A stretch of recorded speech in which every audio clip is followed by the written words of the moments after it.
Olá, turminha, sejam todos bem-vindos à nossa aula. Bom, turminha, hoje nós vamos para a nossa aula de História, né? Em que nós vamos trazer aqui, eu vou trazer para vocês um resumo, né? Uma revisão para o seu TD, tá certo? O TDzinho que vocês estão aí em mãos nesse momento, o TD de março. E para a nossa aula de História, né? Para a nossa aula de História hoje, eu vou trabalhar cada questão do seu TD. E aí eu vou mostrar aqui a vocês onde é que está sendo estudado esse assunto, onde foi que a gente viu sobre esse assunto. Bom, o nosso primeiro assunto é sobre as relações sociais, né? E nós estamos falando sobre a sociedade e os grupos, né? Sobre os grupos sociais, aos quais fazemos parte. Quase não sai, né, gente? Bom, e aí, nós temos alguma coisa em comum, certo? Dentro desse nosso grupo de sociedade, certo? Então, aqui eu trouxe primeiro a nacionalidade, né? Que é o critério que determina pelo país onde cada pessoa nasce, e isso é a nacionalidade. Por exemplo, quem nasce no Brasil é brasileiro, quem nasce na Itália é italiano, quem nasce no Japão é japonês. Então, esse critério, ele define, ele determina, né, o país onde cada pessoa nasce. Nasce, não ora, nasce. A consanguinidade é determinada pelos laços parentais estabelecidos pela nossa filiação. Que é isso? Pai e mãe, irmãos, o grau de parentesco mais próximo. Avó, avô, irmão, tio, tias, pai e mãe. O interesse é o critério que determina as nossas escolhas pelos grupos sociais dos quais queremos fazer parte, ou seja, quais são os motivos que fazem nos unirmos às pessoas com gostos iguais aos nossos. E aí, na primeira questão, já tem para você definir o que é consanguinidade. E aí eu acabei de explicar. Seguido na página, fala sobre localidade e sobre a crença, que são esses assuntos estão na sua segunda questão do seu TD, certo? E aí você vai responder. No seu TD tem o seguinte: é determinado pelos laços parentais. Eu acabei de ler. E aí você vai ler essa paginazinha e você vai responder direitinho. Bom, a dica já está dada e eu não posso falar mais do que isso, porque eu já estou dando a resposta. Eu preciso que nesse momento vocês sejam mais do que pesquisadores, vocês sejam aí curiosos e, mais do que curiosos, vocês sejam aí agentes de responsabilidade de ter aprendido sobre conteúdo. Então, busquem aí essas respostas, tá bom? Na terceira questão, nós já está falando sobre os grupos sociais. E aí, nós vamos falar sobre as relações sociais também, sobre os grupos sociais, né? Que a gente viu nesse capítulo aqui do Somos Seres Sociáveis. Deixa eu ver, Somos Seres Sociáveis, é isso mesmo. Nós vemos que nós fazemos parte de vários grupos sociais. Por exemplo, a escola, a igreja, o parque, em casa, a vizinhança, que mais? O grupinho da aula de futebol, o grupo de balé para as meninas que fazem balé ou dança, seja lá em outro local. Enfim, todos esses grupos formam os grupos sociais, né? E a família, gente, ele é o nosso primeiro grupo social que a gente faz parte. É a nossa família. Nós nascemos de um pai e de uma mãe, temos avós, temos tios, temos primos, enfim. Então, esse é o nosso grupo social, o primeiro que a gente faz parte, certo? Então, aí na terceira questão já está falando sobre isso. Para você responder quem é o primeiro grupo social que a gente, né, participa e também citar exemplos de grupos sociais que nós fazemos parte. Aí acabei de ler com vocês. Bom, para nossa quarta, e ainda tem, né, gente, para fazer a correspondência aí, né, ó. Tem a quarta questão. Vocês vão observar as imagens e dizer quem é o A, quem é o B, quem é o C.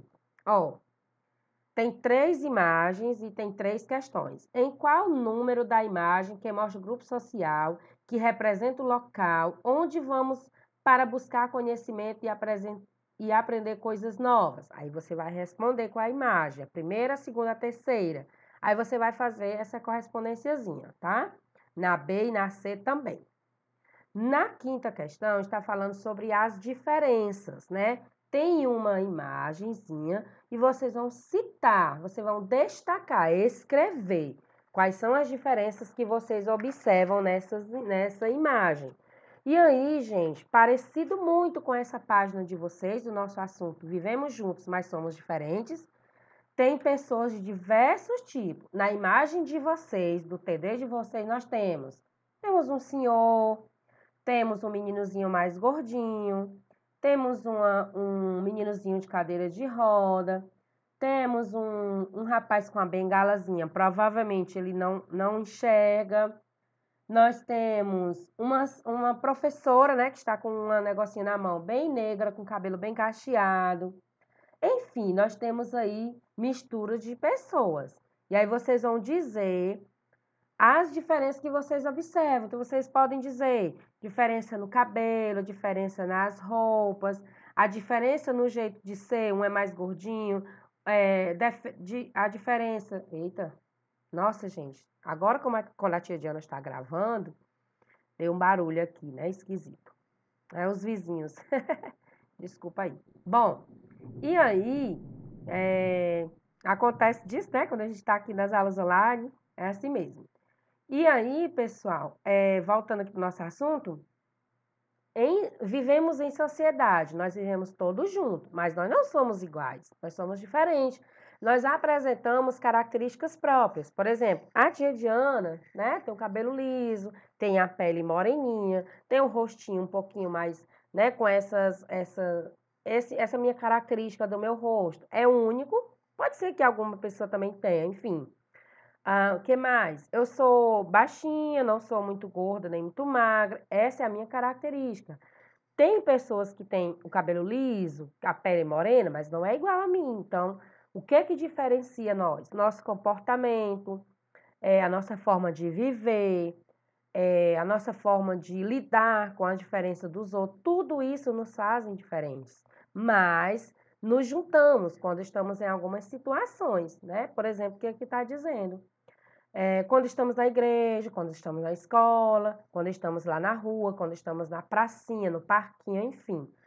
Essas diferenças, elas precisam ser respeitadas.